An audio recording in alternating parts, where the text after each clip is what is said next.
Thank you for joining us once again for another X Level podcast. I want to introduce myself, D. Russel, one of the co-hosts. And I'm Kelly Williams-Bullard. And Paris Williams at Akron Reese Cup is my Twitter. And we have a special guest in the booth today, none other than Mr. Russel Neal. And Mr. Neal, introduce yourself. Well, thank you. My name's Russel Neal. I'm Ward Councilman, Akron City Council, and Park and Recreation Chair for Akron City Council. Okay. All right, that's great. That's Very great. good. Very good. You do more than that, though, right? Correct.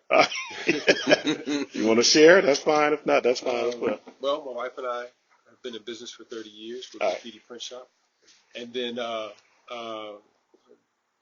recently I've been elected as president-elect for the National Black Caucus of local elected officials. All right. Congratulations. Thank you. All right. Congratulations also to Councilwoman Samples as well. Yes. Okay. Elected to the board of National League of Cities. All right. Oh, great. Very Okay. good. Very good. So today's conversation, we want to talk about the state of Akron and the water situation in Akron. We have noted an increase in our bills. We want to just talk about what's going on with the bills. We want to talk about the canal project and kind of get some insight here. So what do we know about, without asking Mr. Neal here, what do we know about the sewer project here? We know our bills are going up. What do we know about that, though? Well, we know it's in court, and we know that right now it's in Judge Adams' court, Yep. right? Okay, and we know that right now we got some discussions going back and forth that they overlapped in time in regards to getting this fixed, and Okay. getting it, or maintenance. Just keeping up the code with the law, with the what was the law? No, clean air. So let's talk about, you said they're in court. Let's talk about what's in court, why they're in court. Let's talk about that. There was a act to update. The Clean Water Act. Yeah, there was Clean Water Act. They've been trying to overhaul the system, the sewer system, since 1994. There was a mandate put in place to update this by 2028, and we rolled out different phases. The phase that is in question should have been completed by 2018. It has not been, so they're in court based on trying to explain why they have not completed it. So I'm going to ask Mr. Neal about that, but I also have a question as myself as a minority contractor. I have a question regarding the ability for minority contractors to work on that job. But in the interim, let's see. I'm curious about the city and their input. Let me hear that, sir. Well, there's several things that you've asked about. One, in regards to the CSO project, unfunded mandate, and the requirements that are in Judge Adams' court. The last part of the project was delayed, and because of that, potential fines are facing on the city, and the city is stating its case to have those fines removed. Of course, some good news came out in the paper today about some of the plans that the city had proposed as far as implementing in the plan to save costs. Those were approved, and I think that's going to save the city somewhere in the neighborhood of like $77 million, an additional $77 million. Okay, kind of explain what some of those plans were, sir. Green infrastructure. Okay. To help alleviate some of the costs. Okay. And those have been accepted. Okay. That's primarily the route for lowering of the cost? Yes, that the city, I want to say around 2000, towards the end of 2013, 2014, the city started, maybe even a little bit before then, but the city started asking for the implementation of the green infrastructure. I remember that. Because it would save the city costs. And the initial stage was approved, but what's made it difficult is that the mandate required that we had certain things done even before we had a final plan put together. Mm-hmm. So as the city has come upon new information that could help us alleviate the cost and not have to intrude in the environment as much, we've presented these plans to the Judge Adams Court, and the green infrastructure has been a big part of that. Okay. So, again, I just happen to have a construction background. I know our neighbors to the north they started working on theirs. They also, from a green infrastructure, have put so many things in place to work, bring employment, deconstruction, all those type of things. What is the problem with Akron in regards to latching on that type of mentality? Well, if you remember, Akron at one time tried to be creative, where we thought we could almost create our own company to make sure that we could hire local residents. That wasn't. The state fought against that, and I mean we had all guns on deck. I mean, State Rep. Amelia Sykes had just got in office, and she was down there fighting for us, but we lost that case. Matter of fact, even City of Cleveland, to have home rule as far as oversight on who could be hired, but that was shot down. Okay. Now, that's to hire Akron residents, period. To your point, more specifically about the hiring of minority contractors, that has been a challenge. Okay. If you followed these last 4 years with City Council, that's been a lot of discussion, even before this last session. Much of the discussion has been not just local hiring, but the hiring of minority and more specifically black contractors. And I guess my question is, with the project being delayed, some of the rumblings that I heard early on is if we bring minorities on, it's going to create delays or they're not competent.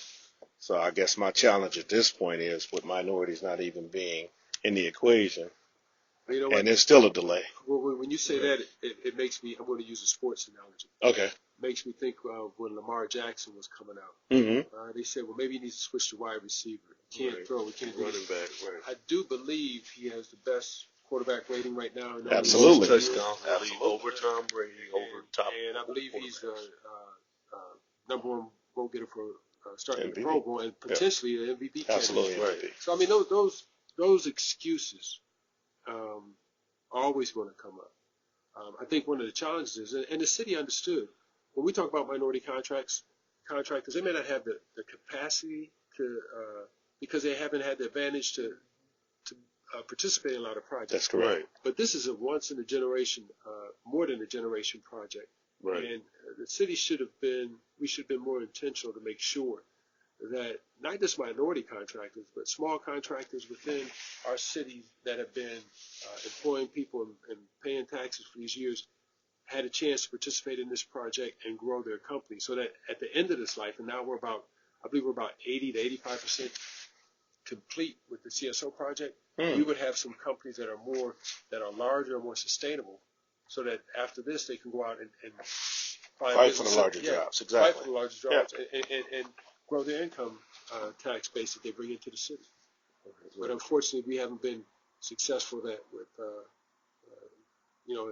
engaging minority contractors. So where does that money go?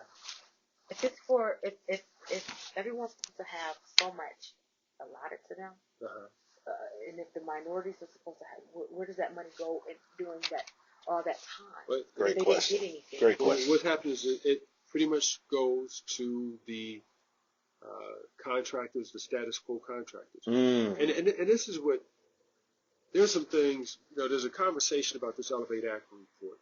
And Elevate Akron. Okay. So anytime you talk about racism, people get upset and start to cringe. But there are things, when we talk about institutional and structural racism, we're not talking about individuals per se. We're talking about just the institutional practice, the systemic practices that disenfranchise folks. So if we take race out of it, and let's say women, women have been excluded from the workforce for a long time, and especially the construction field. That's a man's world, the construction field. So all of a sudden we have this CSO project that comes, major construction, the largest construction project that's ever going to come in our lifetime, and we say, okay, everybody could participate. Women, come on and participate. Well, you don't have the trucks, you don't have the because you haven't been able to participate in that arena for a long time. Right. So you're just by the nature and the historical context of that industry, you're not able to participate. That's what we're talking about when we talk about institutional and structural racism. When you look at the history of most industries, black folks weren't allowed to even start participating in some of these fields until the 70s, 80s. Right. Now they could be a worker, but actually having companies that could really participate in some of the government contracts. So that's what's created a problem when we're looking to find minority contractors to participate in these projects. They don't have the capacity because they haven't had the chance to participate at any length of time. Now, as a city, being intentional, we should have known that, and we should have partnered them. And at first, the city did that. They had a nice page, and they had ETA on the front page, and really poured a lot of praise on them on the project that they did with the city as being the first minority contractor on the CSO project.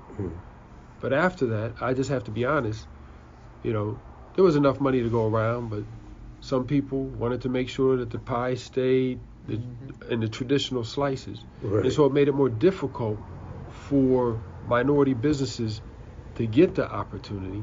And then when they got the opportunity, we didn't provide the proper support to make sure that they could participate all the way through. Right.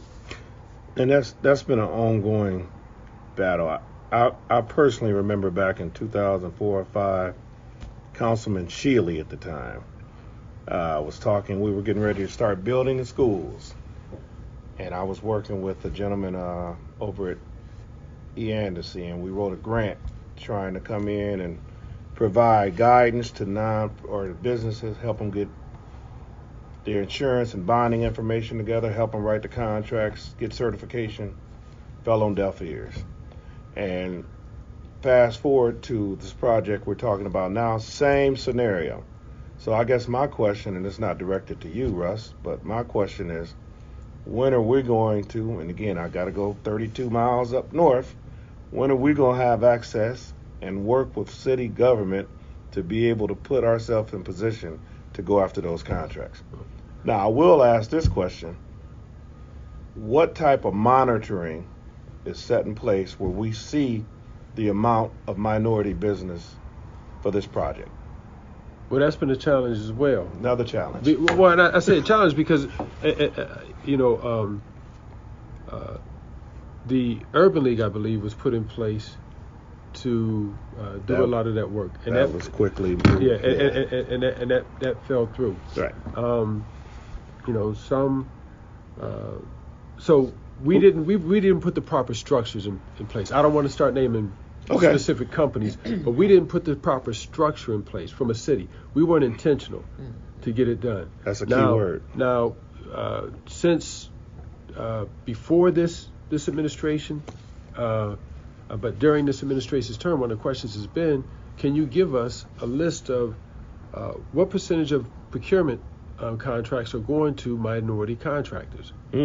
We have not gotten that list to date. I will say, with the help of Bob Lanier, Kim Herring in the purchasing department has been very active in trying to make contact with minority contractors, no matter what they may sell. She's created a list of areas that the city purchases. And she's looking to increase that list. But still, the city administration still has not released a list of what is a percentage of procurement contracts.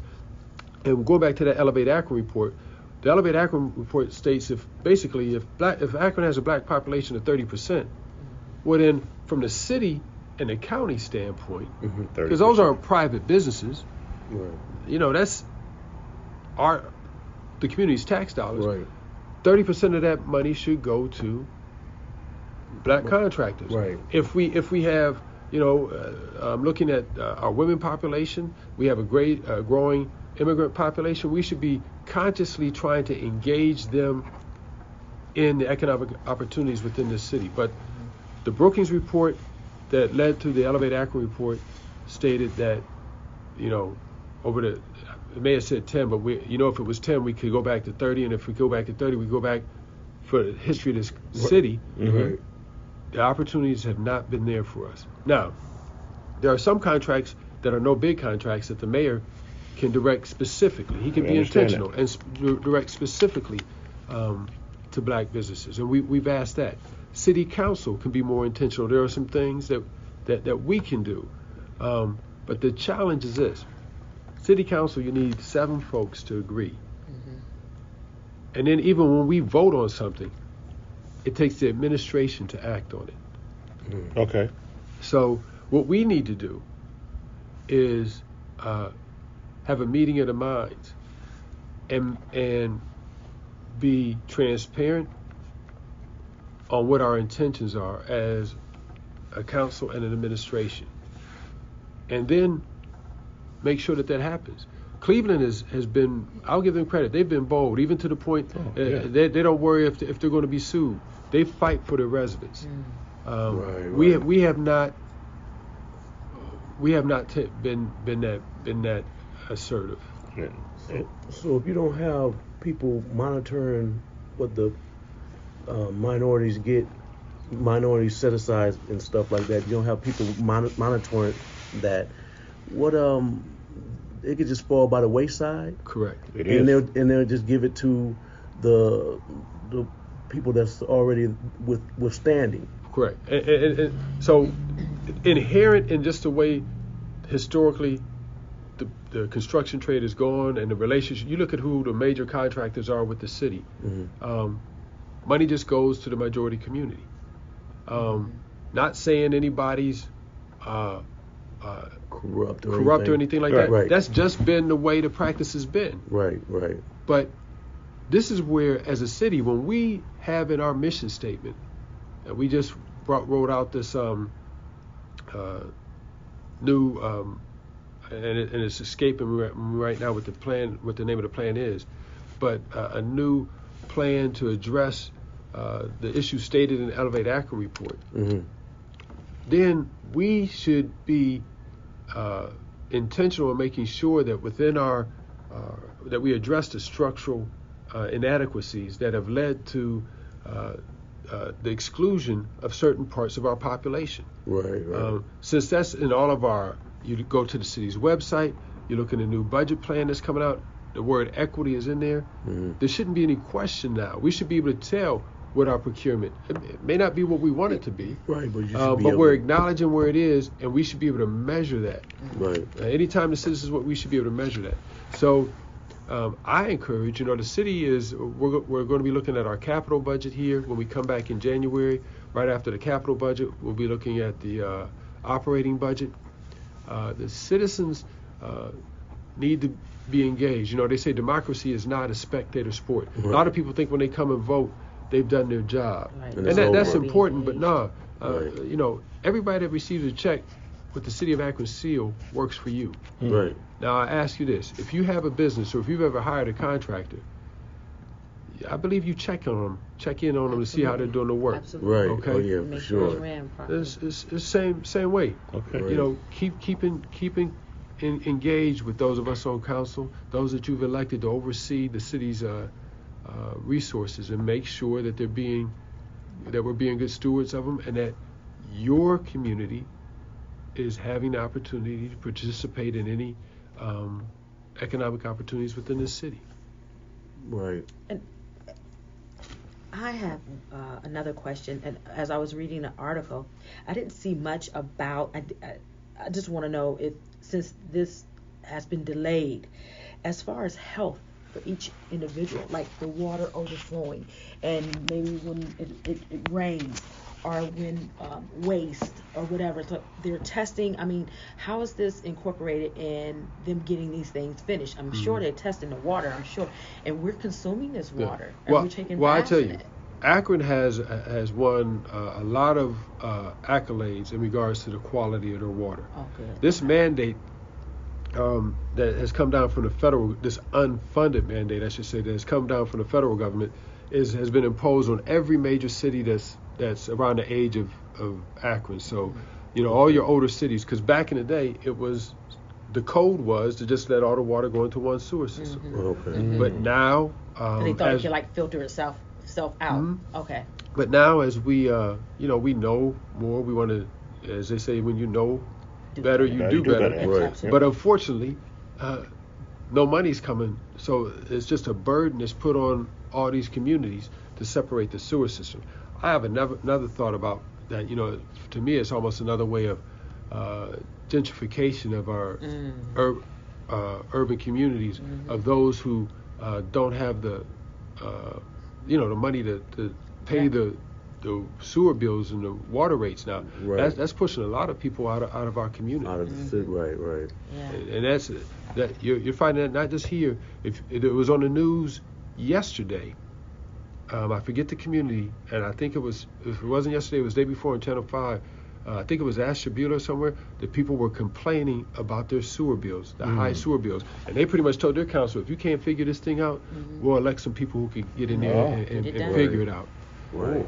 Yeah, so it was on it was just the last 2 days. So most communities, a lot of communities that have this old infrastructure are dealing with this problem.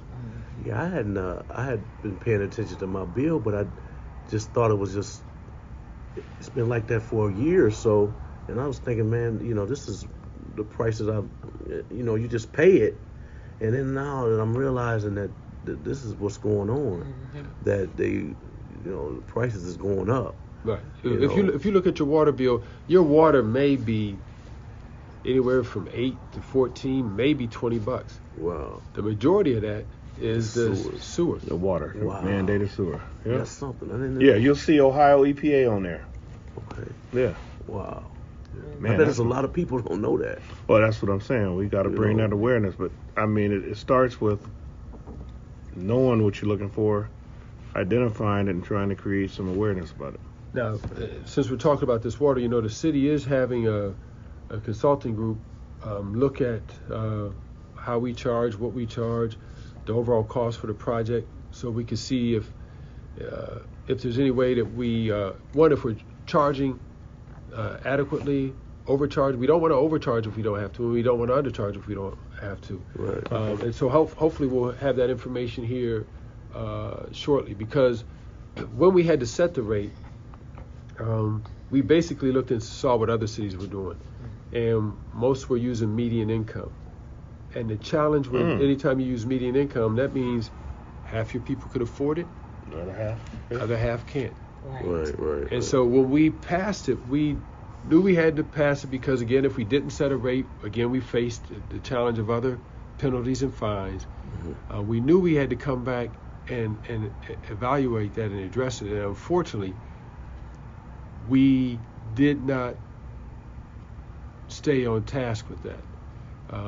So now we are where we are now, and thankfully the administration is taking a look at it. And once these results come in, we'll know exactly, if we're under or over and what we're charging residents, and then we'll have to take a look at it. Okay. I think I'm good then. That's good. Any other questions for Russ here? No, I don't think so. Well, again, I'd just like to encourage your listeners to stay tuned. I know everybody may not get the local newspaper, the Beacon, or they may not listen to WAKR, but our meetings are online, and you may be able to text in to find out what's on the agenda to follow up. If not, come down to City Council, and you can always ask a question during public comment period. And if you ask a question, ask for public records requests, or if you ask a question, they'll connect you with either the chair of that committee from council or the service director from the administration to get you the answer that you need. Now, when are the city council meetings? Yes. City council meetings are every Monday at 7:00, except for when there's a holiday. The last 2 weeks of the year, we go on recess. So we're on recess until January, and then during the month of August we're on recess. But every other day, unless there's a federal holiday, we have a meeting. Now, committee meetings are in the afternoons, and those are usually from 1 to 3:30. Okay, and it ends promptly. Yeah. Well, just want to make sure people know if you're Yeah. gonna come, make sure Right, you're yeah, on don't time. roll in at 4 Yeah. o'clock. Yeah, Yeah. looking around. Right. That's funny. All right. Well, we're going to get ready to sign off here. Kelly, go ahead. All right, thanks everybody. This is Kelly Williams Bullard. This is Paris and from Akron Reese Company, and it's the first time I really met Russ, and I really appreciate you coming by, Russ. Thank All you. right. Thank you. DJ D. Rizzle holding it down. Want to thank our guests here, Mr. Russel Neal, and any closing words, Mr. Neal? Just want to thank you for the opportunity to share. Hopefully we can touch base from time to time. I want to encourage people to follow City Council. Our government is always stronger when the citizens are engaged and participating. We have a new council that's coming on board. I'm excited. We've got some great challenges, but again, we're stronger when we work together. So look forward to working with you all and with your guests. All right. Very good. Thank you. Have a good evening. Thanks for listening.